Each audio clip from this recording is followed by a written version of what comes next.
Coming up on Mountain News this morning, work is underway on a new consolidated school in one county. And a number of groups in Kentucky are asking lawmakers for more education funding in this year's budget. Dedicated to Eastern and Southern Kentucky, this is WYMT Mountain News This Morning. Good Friday morning to you. I'm Caroline Mueller here with you on this January 16th. The time is now 6:30, so let's check in with meteorologist Megan Dusmal for a look at your forecast this morning. Megan, happy Friday. I feel like this week kind of flew by a little bit.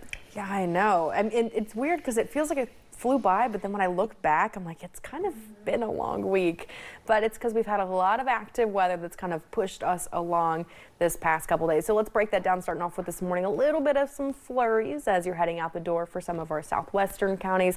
Let's not kind of hold on for too long, and then we'll look dry for most of those daytime hours until about 5, when we're going to start to see some rain entering into the forecast, and as temperatures drop, a chance for a wintry mix that we'll watch as we're heading overnight and into your Saturday. But another thing that we're looking at in that forecast, of course, will be those very cold temperatures with many folks in the low teens, but thankfully high temperatures will make it into a range of the mid to upper 40s. Caroline. Those are some scary low temperatures, Megan. Thank you. State police say one person is dead after a crash on US 460 near the McGoffin County line. Troopers say 84-year-old Roger Ball of West Liberty was traveling in a pickup truck when he went off the road before hitting an embankment. He was pronounced dead by the Morgan County coroner. A mining incident in Harlan County left one man seriously injured. Family members of the miner confirmed it happened at the Panther Mine in Cumberland. We tried to reach out to the operator of the mine, Bluegrass Natural Resources, but have not heard back. Family members say the miner was taken to Cincinnati for treatment of burns, and they are asking for prayers. His name has not been released. A fire in Pikeville brought first responders to Town Mountain Road early yesterday morning. And though the home was destroyed, first responders say the homeowner survived thanks to a Good Samaritan. Crews with the Pikeville Fire Department were dispatched to a mobile home on Town Mountain Road and arrived to the home engulfed in flames. Firefighters say the resident had been evacuated from the home because of an unknown passerby noticed the smoke and helped them get out safely. And though the cause of the fire is still investigation, they say the situation could have been much worse. If you have a mobile home fire, you don't have a very long time to get out. It doesn't take long for them to go up. Luckily, we had a Good Samaritan that was here before we were and actually helped the resident get out. I would like to find out who he was and get his name, because that saved a life. Firefighters were also able to save the resident's cat from the flames. The fire is still under investigation. The Paintsville community is mourning after the death of a tourism director they call one of a kind. Paintsville Tourism Director Jeremiah Parsons has spent more than a decade working in the community, highlighting the region and spotlighting area talent in every avenue from tourism to theater. His coworkers and friends say he was devoted to the people of Paintsville and the region as a whole, working up until his sudden and unexpected death yesterday morning. They say that dedication and his character will forever be his legacy. As someone who put the community first, done something that he loved so truly and believed so truly in, and he will not be forgotten. Those who worked alongside Parsons say they do not believe another person will ever fill his shoes. Site prep work is underway for a brand new consolidated school in Martin County. Kids are excited about what the new chapter could bring, while community members have mixed feelings about seeing the current schools close their doors. Andrew Colesgrove has the details from Inez. Groundwork being laid at the site of the new Martin County Elementary School in Inez. I think it's just time. The new school Planned to open in August of 2028 will be a consolidation of Inez and Warfield elementaries. Up-to-date classrooms, heating, lighting, technology. The superintendent says it's happening because of declining enrollment, plus the Warfield school is in a floodplain. It's just a great opportunity for our kids to have a lot more than what we had. And there's going to be kids from a different school there. Are you hoping that means you're going to be able to make some new friends as well? Yeah, I'll be able to make some new friends. The Warfield principal says there has been concern from parents this will lead to a longer drive. However, once the state's extension of Route 645 is completed, they say the drive from Warfield to Inez will be shortened from 15 to about 5 minutes. Travel's really not going to be an issue. Maybe a little bit right now, but in a few years it's not going to be. Warfield second grade teacher Madison Salmons went to school here herself and says it's bittersweet thinking about their time here winding down. It is definitely a little bittersweet leaving the school that I grew up in and was raised in all my life and worked with my mom, but definitely excited to go to the new school and have new opportunities. The project will open to bidding next Thursday. The superintendent says the plan is to have construction get underway no later than May. It's a $30 million project. The superintendent says the district is putting up $500,000 and the state is funding the rest. Folks across the country are preparing their tax returns. The filing season opens on January 26th. If folks plan on filing with a preparer, they need to bring some information with them. This can include social security numbers, birthdays, government forms, records, and expense statements. With legislation changes, folks will notice a change in deductions, even for those who may have bought a new car last year. If you bought a brand new vehicle in 2025, you may be able to deduct the interest. Add that to your standard deduction if that vehicle has to be assembled in the U.S.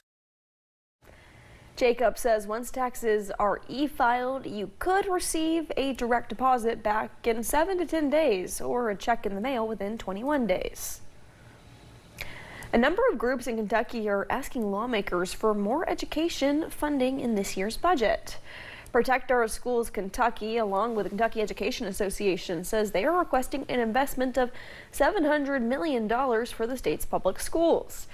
They say recent studies show overwhelming public support for increased funding.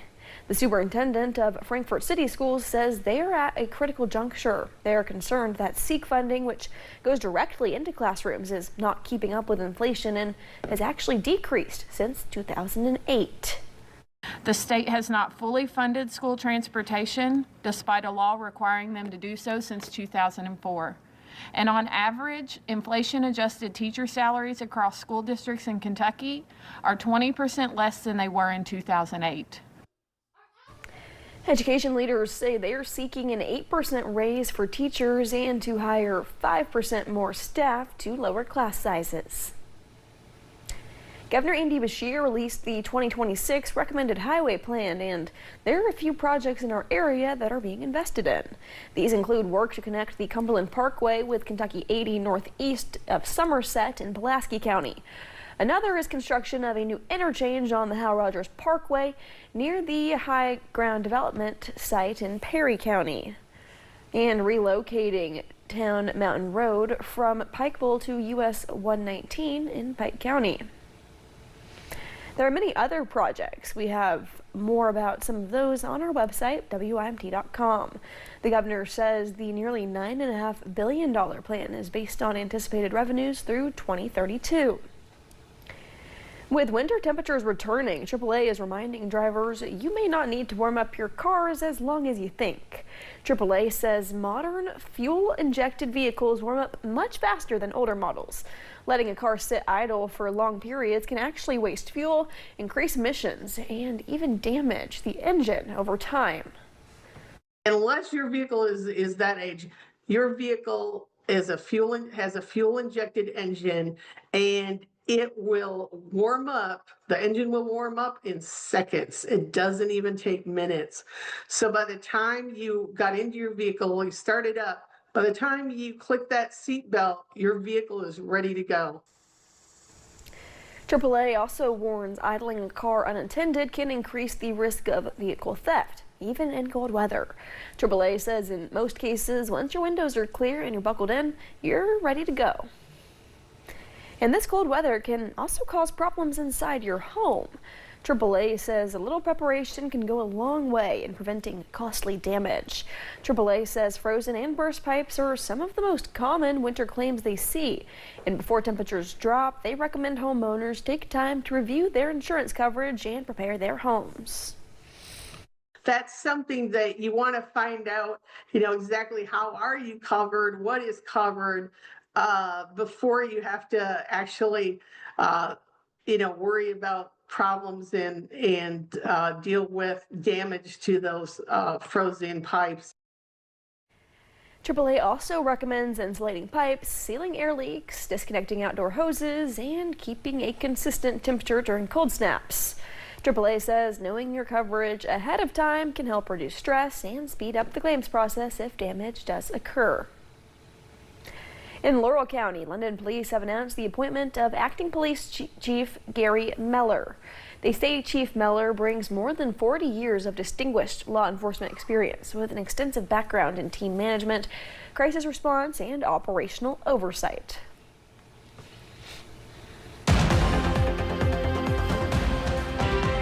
As you're heading out the door this morning, you're going to need those layers. I mean, we're talking in widespread teens and for some 20s, but for some folks, this single digits. 9 degrees right now in Clintwood, and those feels like temperatures are even colder this morning with the winds picking up, so make sure you're dressing appropriately. But thankfully by the afternoon we will see some improvements. Mid to upper 40s are those forecast highs, with the wintry mix chance returning as we're heading into the evening. But first, we're just seeing a little bit of that snowfall this morning, which will clear relatively quickly. So here's what you need to know as you're heading off to the bus stop.